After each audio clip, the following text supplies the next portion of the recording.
Zdravím, takže mám tu jeden problém s prehrávaním videa, konkrétne na YouTube.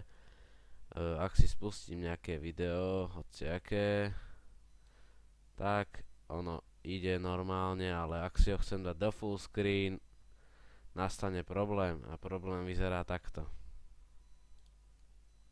Hej, vlastne zvuk mi ide normálne, len obraz nejako sa pozabudol. Takže, ale ak si nejaké video chcem pozrieť niekde inde ako na YouTube, napríklad na U2,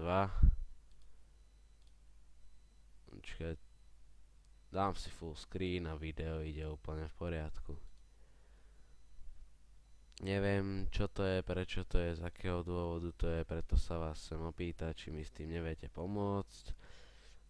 Vo full screene mi to ide iba vtedy, ak dám nastavenia a vypnem hardware acceleration, vtedy by mi to išlo, ale to je zas na piču kvalita, takže toľko k tomu.